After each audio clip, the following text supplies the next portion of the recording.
Hello YouTube, Pope Crisco here, coming from Decatur, Georgia as always. This is a entry for Jay's February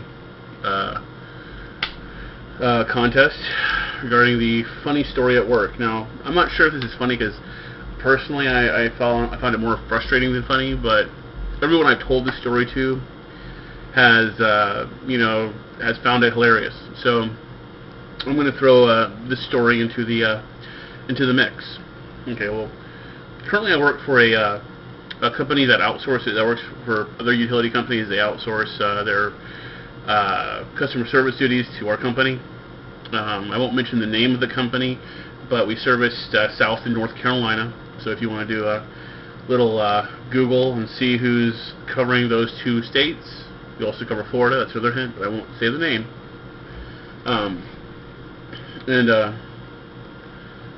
So I talk to a lot of people all day long, and I have a lot of stories about just stupid people.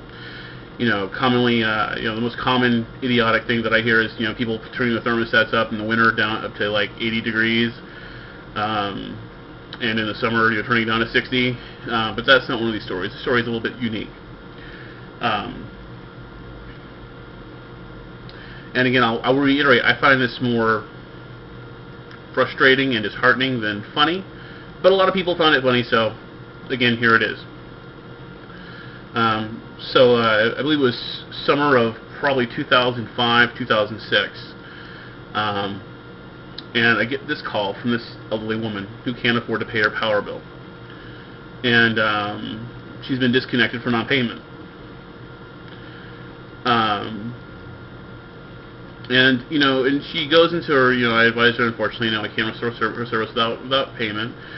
And then she goes in this long tirade, and I try to suggest, going to energy assistance to see if she qualifies, because I see on notes that she's had conversations regarding this. She just goes nutso.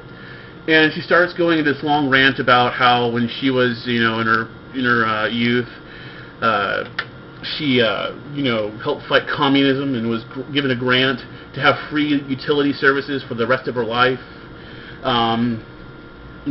She spat out this theory that the AARP, as well as this individual from social services, were trying to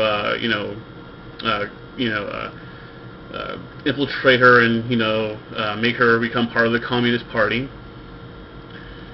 And this went on for about a good 7 minutes, 8 minutes, a long call. During her calls about 2 to 3 minutes. So that's about twice as long as normal. And it just went kind of crazy. And you can't really do anything about it. We can't really refer it to anyone regarding mental services, regarding this individual's willhood. But and they call in, and I thought it was done there. But about 2 days later, she gets me again. She's not called back at all. I was the only individual that has spoken to her in probably about a month. And now she's just upped the ante on the crazy. Her first argument was that she was, she needed to take a shower because she was on her way to become the governor of South Carolina. That she was not only the president of the company that I'm working for, in the state that I'm working for, but in the universe. That she felt that she shouldn't have to pay this company because her apartment complex is owned by an Iranian, and therefore because of, I guess, diplomatic differences, this apartment complex should be immune to being disconnected for non-payment.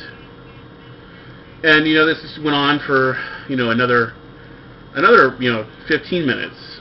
And again, everyone I talk to is like, "Oh my God, that's so fucking funny," and I find it fucking frustrating because I can't really address the issue as it should really be addressed. I have to be courteous, and I said, "Well, I'm very sorry, in regards to the being the president of the company I work for, very sorry, but unfortunately I don't think our shareholders would appreciate lost revenues." And it's just it's just very frustrating when something like that happens. But again, people seem to find it funny, and that's not the only story I have, but that's probably the most applauded one as far as humorous nature. But anyways, happy smoking. Hope you find it a hoot. Take care.